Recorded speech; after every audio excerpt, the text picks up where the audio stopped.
Assalamualaikum warahmatullahi wabarakatuh. Selamat pagi, salam sejahtera buat kita semua. Bismillah, alhamdulillah, wassalatu wassalamu ala rasulullah Muhammad bin Abdullah sallallahu alaihi wasallam. Alhamdulillah atas berkat rahmat taufik dan hidayah Allah subhanahu wa ta'ala kita dapat bertemu muka, bersilaturahmi, bertatap layar dalam rangka perkuliahan daring yang dilaksanakan pada hari ini. Salawat dan salam kita haturkan kepada junjungan kita Nabi besar Muhammad sallallahu alaihi wasallam beserta sahabat, kerabat dan pengikut beliau hingga akhir zaman nanti minaz zulumati ilan nur.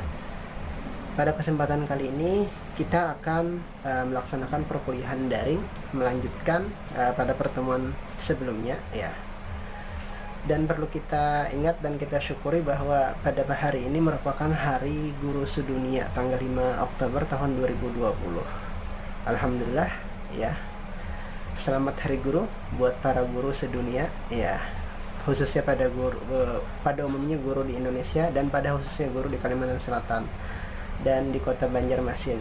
Terima kasih guru telah menjadikan kami seseorang atau insan yang bermakna bagi nusa dan bangsa, bermanfaat bagi nusa dan bangsa. Dan terima kasih buat para guruku, guru-guru kita, karena mereka lah kita dapat ada di sini. Ya, kita doakan untuk para guru kita bahwa semoga beliau yang telah mendahului kita semoga mendapatkan ampunan, mendapatkan rahmat, mendapatkan maghfirah oleh Allah Subhanahu wa taala. Amin ya rabbal alamin. Baiklah, melanjutkan pertemuan pada minggu kemarin ya. Pada minggu kemarin kita telah membahas tentang IPS ya, IPS. Ada juga membahas tentang kebijakan tentang profesionalisme guru ya. Nah, pada pertemuan kali ini masih ada keterkaitannya dengan pertemuan yang sebelumnya itu. Pada kali ini kita akan membahas tentang profesionalisme guru ya.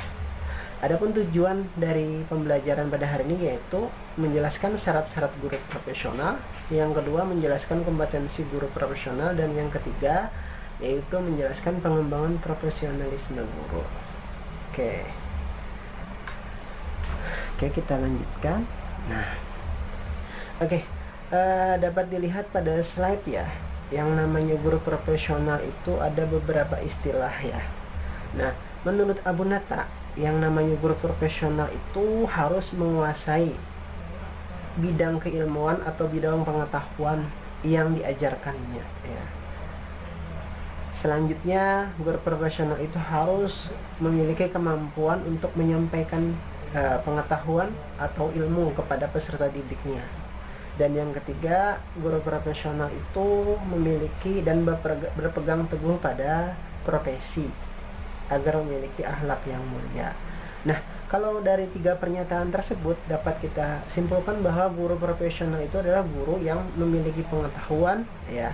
Pengetahuan itu dapat diaplikasikannya dalam kehidupan sehari-hari, dan pengetahuannya itu dapat ditransfer kepada siswa atau peserta didiknya.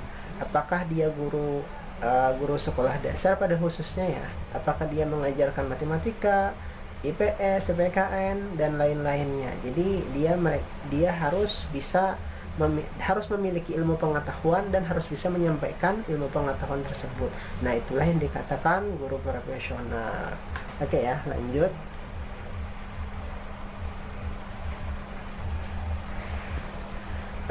Nah, guru profesional itu memiliki kompetensi ya, atau kemampuan atau keterampilan.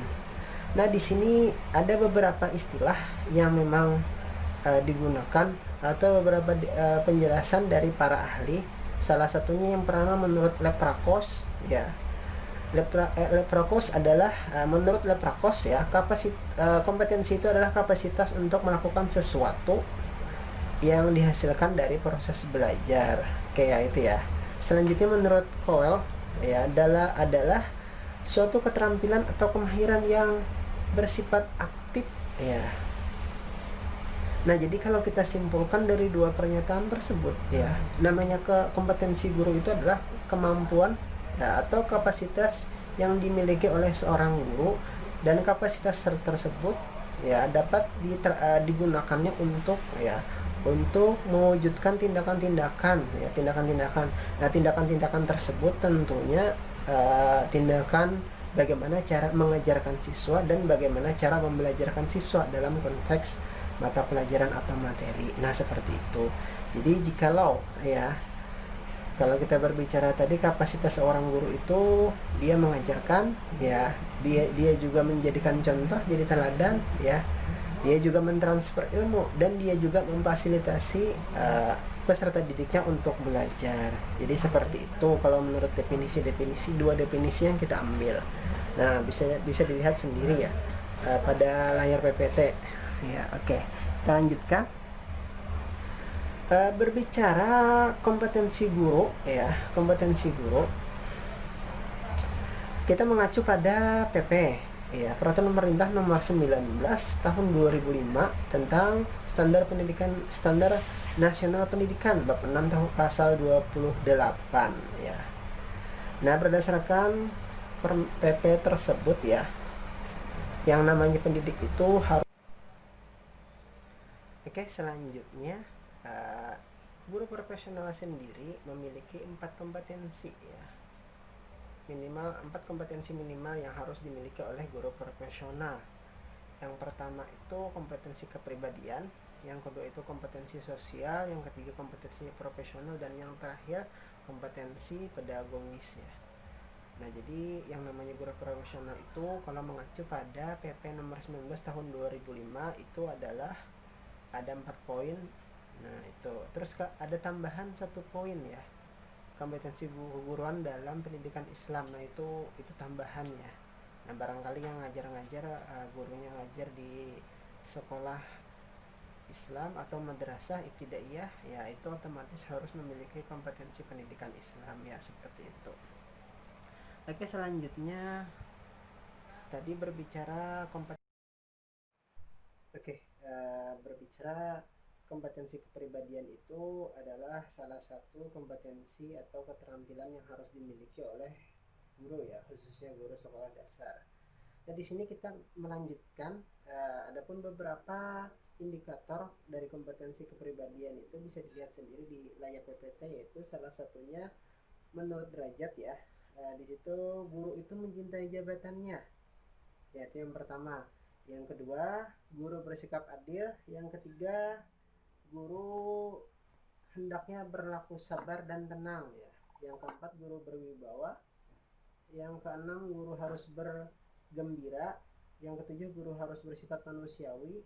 Yang kedelapan, guru harus bekerja sama dengan guru lain. Dan yang terakhir itu, guru harus bekerja sama dengan masyarakat. Nah, di sini kalau kita lihat indikator dari kata kompetensi kepribadian tersebut, yaitu sangat ada 8 ya kalau tidak salah tadi.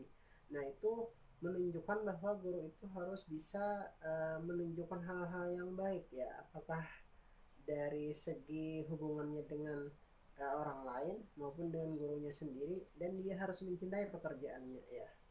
Artinya jika dia mencintai pekerjaannya, maka dia akan melaksanakan tugasnya dengan ikhlas, dengan baik ya, dengan penuh keyakinan dan penuh tanggung jawab. Nah, ini tadi kalau kita lihat di PPT itu adalah indikator atau ciri-ciri dari guru yang memiliki kepribadian ya, kompetensi kepribadian. Baiklah, kita lanjutkan lagi. Nah, selain seorang guru harus memiliki kompetensi kepribadian, seorang guru harus juga memiliki kompetensi sosial ya. Kompetensi sosial. Nah, kompetensi sosial itu kalau kita lihat pada PP nomor 74 tahun 2008 ya, tentang guru dan dosen ya. Nah, di situ tertulis dengan jelas bahwa yang namanya seorang pendidik itu ya harus bisa berkomunikasi dengan efektif dan efisien dengan peserta didiknya ya, siswa atau peserta didik, terus dengan sesama pendidik, dengan tenaga kependidikan, orang tua, wali, dan masyarakat sekitar. Artinya seorang guru atau dosen itu harus bisa berkomunikasi dengan siapapun ya, terutama dengan peserta didiknya maupun dengan orang tua peserta didik tersebut. Harapannya apa nanti ya? Harapannya dengan komunikasi yang baik itu menghasilkan menghasilkan keadaan sosial yang baik juga. Ketika kita bisa berkomunikasi dengan siswa atau peserta didik, maka secara tidak langsung ada hubungan ya, hubungan batin yang kuat ya, hubungan psikologis antara peserta didik dan guru ya, seperti itu. Dengan hubungan yang baik itu, maka harapannya nanti pembelajaran yang dibelajarkan itu akan mudah dipahami, akan mudah di transformasi ya oleh guru ke siswanya, dan siswa mudah mencerna pengetahuan dan informasi tersebut ya, seperti itu. Selanjutnya kalau kita baca berdasarkan pendapatnya Muhid ya, kalau keterampilan sosial, kompetensi sosial itu adalah keterampilan dengan berhubungan dengan interaksi dengan orang lain ya. Nah, jadi yang namanya interaksi itu tidak sebatas hanya dengan guru saja, di sini lebih umum lagi ya. Jadi interaksinya nanti ada peserta didik dengan guru ya, dengan tenaga kependidikan ya. Tenaga pendidikan itu kan TO ya, administrasi ya, orang yang bekerja administrasi, dan warga sekolah. Warga sekolah di sini bisa juga nanti acara kantin ya, seperti itu, paman pentol ya, orang-orang yang berjualan di lingkungan sekolah. Nah, itu bisa dikatakan warga sekolah juga, atau orang-orang yang melintas atau yang berkecimpung di daerah atau ruang lingkup sekolah tersebut. Nah, itu dikatakan lingkungan sekolah. Oke, itu kompetensi sosial. Kita lanjutkan lagi. Nah, ternyata kompetensi sosial itu terbagi lagi ya, ada beberapa jenis ya. Sekurangnya di sini menurut Wijaya tahun 1994 ada 5 poin ya, jenis kompetensi sosial yang harus dimiliki tadi. Yang pertama yaitu terampil berkomunikasi dengan peserta didik dan orang tua. Nah, tadi ya kurang lebih juga sama yang tadi ya. Jadi poin utama itu harus bisa komunikasi dengan peserta didiknya dulu ya. Yang kedua baru dengan orang tuanya. Jadi kalau komunikasi dengan peserta didik aja tidak lancar, jangan berharap bisa terjadi transfer ilmu yang baik ya antara guru ke peserta didik ya, seperti itu. Terus lagi kalau dengan orang tua siswanya atau orang tua peserta didik kalau tidak baik juga ya, otomatis kepercayaan orang tua ke guru tersebut juga akan berkurang ya, seperti itu. Oke, selanjutnya bersikap simpati ya. Simpati harus lah ya, tidak mungkin seorang guru itu cuek ya cuek, tidak mengenal sama sekali dengan psikologi siswa atau karakteristik siswanya ya, seperti itu. Mampu bekerja bersama dengan komite sekolah ya, pastilah. Komite sekolah itu kan salah satu perwakilan dari wali murid atau wali peserta didik ya. Nah, seperti itu, atau orang tua siswa. Jadi kalau tidak ada bisa berkomunikasi ya tidak bisa juga menerima aspirasi dari orang tua. Kalau komite sekolah itu tidak bisa berkomunikasi, kalau guru tidak bisa berkomunikasi dengan komite sekolah ya, seperti itu. Pandai bergaul dengan mitra pendidikan. Nah, itu mitra pendidikannya banyak ya. Bisa jadi kalau kita di ruang lingkup sekolah itu ya, kalau guru otomatis ya dosen, mitra pendidikannya salah satunya. Kepala sekolah juga bisa, kepala sekolah tenaga maksudnya ya. Terus lagi orang-orang dinas pendidikan, terus lagi orang-orang yang jualan buku, LKS dan lain-lain, itu mitra juga ya sebenarnya. Terus lagi memahami lingkungan sekitar. Nah, seperti itu. Oke, ada juga indikator kompetensi sosial. Nah, ternyata tidak hanya keterampilan kompetensi kepribadian yang memiliki indikator ya. Ternyata kompetensi sosial pun punya indikator juga. Nah, kalau kita lihat di sini pada PP nomor 74 tahun 2008 tentang guru dan dosen ya. Di situ indikator ya atau ciri-ciri dari kompetensi sosial yang dimiliki oleh guru itu, yang pertama berkomunikasi lisan, tulis atau isyarat dengan santun, katanya seperti itu ya. Nah, seperti itu. Yang kedua, menggunakan teknologi komunikasi dan informasi secara fungsional. Yang ketiga, bergaul dengan efektif dengan peserta didik, pendidik, tenaga kependidikan ya, pimpinan, satuan pendidikan, orang tua dan wali peserta didik atau wali murid. bergaul dengan santun dan masyarakat sekitar dengan mengindahkan norma ya dan sistem yang berlaku, norma ya, bukan norma-norma yang berlaku, terus menerapkan prinsip persaudaraan sejati, semangat ya, semangat kebersamaan. Nah, pada poin kedua itu tadi menggunakan teknologi komunikasi dan informasi yang sangat fungsional. Nah, sekarang ini komunikasi sangat fungsional itu sangatlah penting, terutama WhatsApp ya. Karena apa? Karena di masa pandemi ya, pada tahun 2020 ini yang namanya komunikasi itu jarang secara langsung ya. Artinya kita menggunakan media sosial untuk saat ini, paling tidak menggunakan WhatsApp. Karena apa? Karena ya yang namanya masa pandemi COVID ini banyak aturan-aturan ya, terutama protokol kesehatan yang harus kita taati, salah satunya dengan menjaga jarak ya, seperti itu. Otomatis tidak bisa secara langsung kita untuk berkomunikasi dengan orang tua peserta didik atau wali peserta didik tadi. Dan pada akhirnya kita harus bisa dan mampu ya menggunakan teknologi ya dalam berkomunikasi dengan orang tua peserta didik ya, terutama nanti dalam memberikan ilmu pengetahuan ya atau transfer ilmu ya kepada peserta didik, baik itu menggunakan WhatsApp tadi atau Google Form atau aplikasi-aplikasi yang lainnya seperti itu. Oke, selanjutnya ini kompetensi profesional ya. Kalau kita lihat secara definisi, kompetensi profesional itu adalah kemampuan seorang guru dalam menguasai materi, katanya seperti itu. Materi pembelajaran secara luas.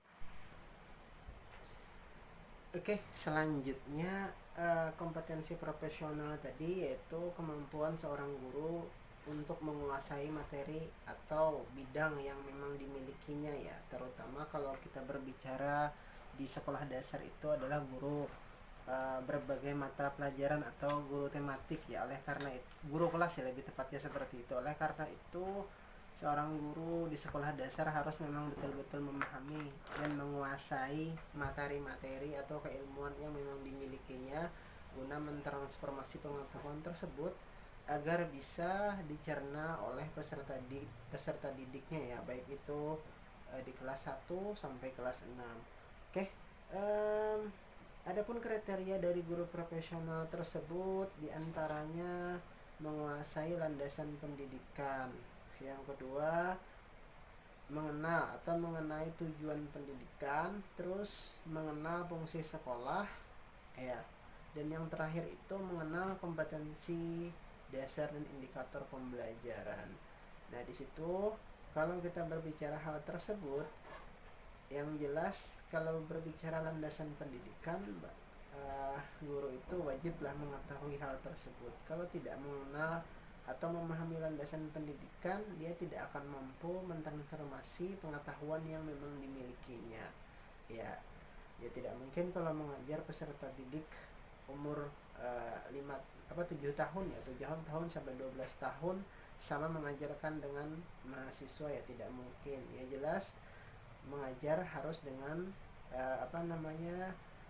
usia dan kematangan psikologi atau kematangan dari psikis anak ya atau peserta didik seperti itu. Itulah fungsi bagaimana memahami atau menguasai landasan pendidikan ya. Kapan menguasai itu ya, yang jelas melalui bangku perkuliahan ya, paling tidak seperti itu. Oke, selanjutnya berbicara kompetensi profesional sangatlah banyak ya, bisa dilihat di PowerPoint yang saya tampilkan di situ. Di antaranya menguasai bahan pembelajaran ya, bahan pembelajaran baik itu kurikulumnya ya, habis itu bahan penunjangnya seperti apa gitu ya, menguasai ilmu pengetahuan, menguasai memiliki wawasan penelitian pendidikan ya, memahami pengelolaan sekolah ya, terus lagi menguasai metode berpikir ilmiah, mampu bekerja berencana dan terprogram, memiliki wawasan tentang inovasi pendidikan, mampu memahami bimbingan konseling, mampu menyelenggarakan administrasi sekolah, dan mampu mengambil keputusan. Jadi kompetensi profesional banyak ya, poin-poinnya di situ. Di antaranya tadi menguasai kurikulum. Kalau kita berbicara kurikulum, yang jelas kurikulum yang digunakan sekarang ini adalah kurikulum 2013. Terus lagi pendekatan apa yang digunakan? Yang pendekatan saintifik ya, seperti itu, atau pendekatan ilmiah. Menguasai iptek juga ya, iptek ya, sekarang zamannya harus menguasai iptek. Salah satunya tadi bisa menggunakan aplikasi WhatsApp minimal sekali, Google Form ya. Terus lagi bisa menggunakan YouTube, video-video, mendownload video maupun upload video ya, seperti itu. Itu namanya guru profesional. Oke. Selanjutnya, uh, nah setelah berbicara kompetensi profesional, kita berbicara lagi tentang kompetensi pedagogik ya. Kalau bicara pedagogis ini hubungannya tentang peserta didik ya, peserta didik yang memang belum dewasa ya. Nah kalau kita bicara mengutip pendapatnya Rama Yulis, yang namanya kompetensi pedagogik itu adalah kemampuan seorang guru untuk memahami kondisi atau keadaan peserta didik sehingga pelaksanaan pembelajaran yang mendidik, katanya seperti itu. Selanjutnya menurut Suyanto dan Jihad, nah itu kalau kemampuan peserta didik itu bagaimana, kemampuan pedagogik itu atau kompetensi pedagogik itu adalah kemampuan guru atau pengajar ya dalam memahami peserta didik, meliputi kondisi siswa, perencanaan, pelaksanaan, evaluasi hasil pembelajaran dan pengembangan siswa untuk mengaktualisasi potensi siswa yang dimiliki peserta didik. Jadi ringkasnya kalau pedagogik itu bagaimana cara kita memahami secara psikologis kondisi siswa tersebut ya. Dari kondisi tersebut maka maka seorang guru itu dapat mengolah perencanaan dan melaksanakan pembelajaran sebagaimana mestinya. Nah seperti itu. Jadi bagaimana cara mengajarkan materi, intinya seperti itu ya kalau kompetensi pedagogik. Oke, adapun secara rinci ya berbicara tentang pedagogik tadi, menurut Rama Yulis tahun 2003, pedagogik tersebut yaitu pemahaman terhadap peserta didik. Nah, diantaranya yang harus dipahami yaitu adalah kecerdasan peserta didik ya. Ini hubungannya dengan intelektualnya, kreativitas, kondisi fisik, pertumbuhan dan perkembangan peserta didik, ya, potensi peserta didik. Yang kedua, selain memahami kondisi peserta didik tadi, ya, selanjutnya seorang guru itu harus mampu mengelola dan melaksanakan pembelajaran.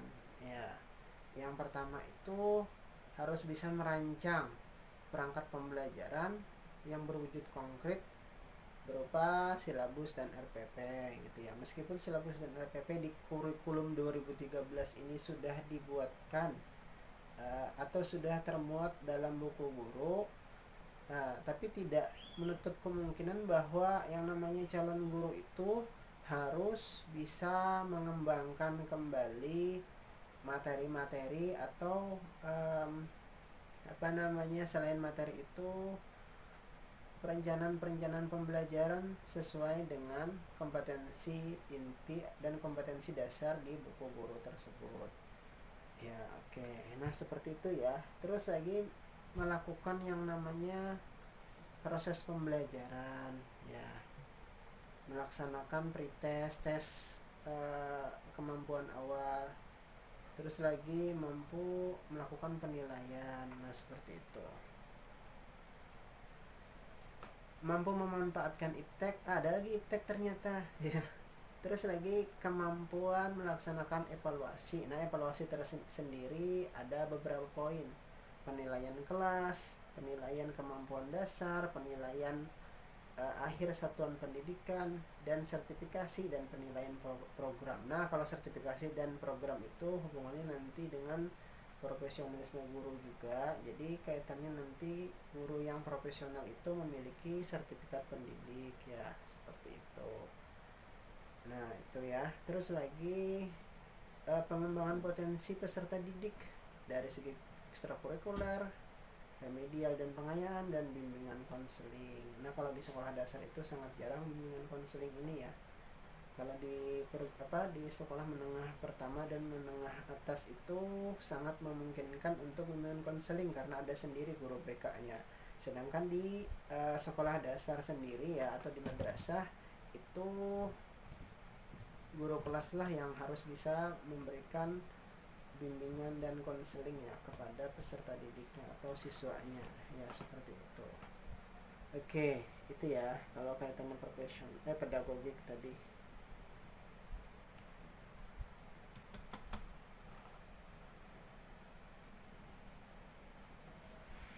Ya, selanjutnya di sini kompetensi yang harus dimiliki oleh pendidik Islam. Nah, katanya ada pendidik Islam di sini, yaitu beberapa harus bisa memahami prinsip ajaran Islam agar bisa melandasi profesionalitas pendidik ya, yaitu bisa memotivasi peserta didik sesuai keahliannya gitu ya. Terus lagi menekankan keikhlasan dalam bekerja, memberikan motivasi, meningkatkan profesionalitas, dan membentuk kepribadian muslim yang sadar beribadah, seperti itu. Nah, ini kaitannya pendidik yang Islam ya. Kalau yang non muslim ya silahkan bisa dicari referensinya ya.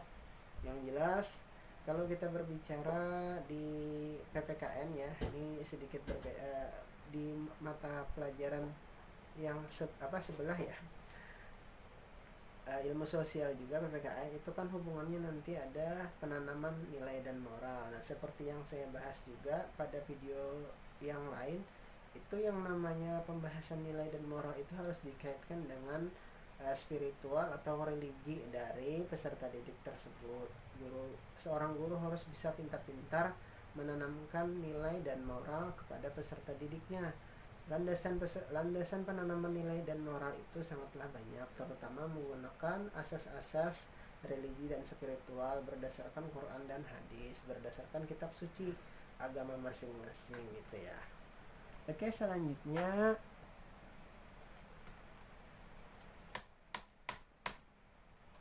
yang namanya guru profesional itu memiliki 4 kompetensi ya.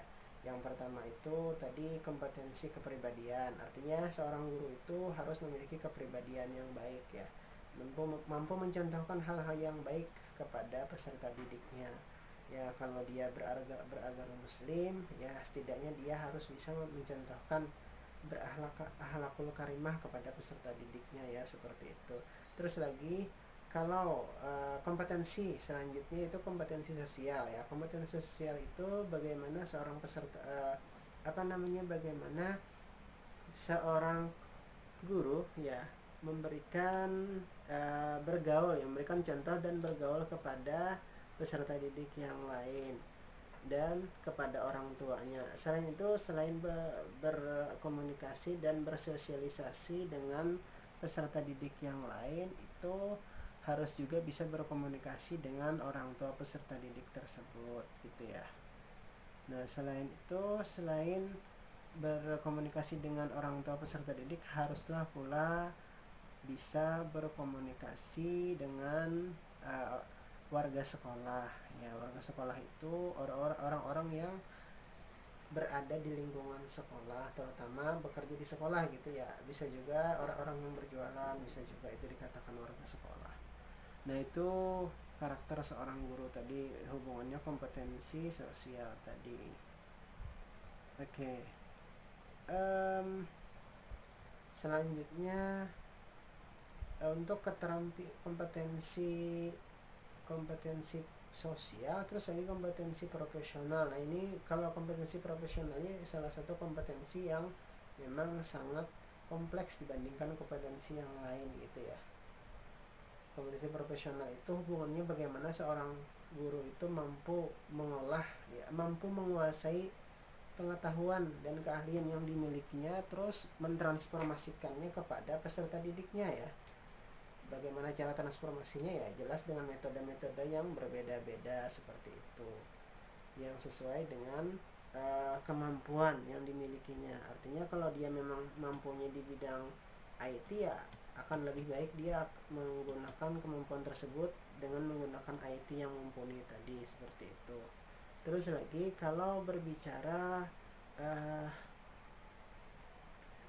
penguasaan materi ya, materi yang dalam dan luas, artinya bagaimana seorang guru itu mampu mengolah materi yang diperolehnya dari buku guru ya, karena di kurikulum 2013 itu banyak sumber belajar utamanya itu adalah buku guru ya, buku guru dan buku siswa seperti itu.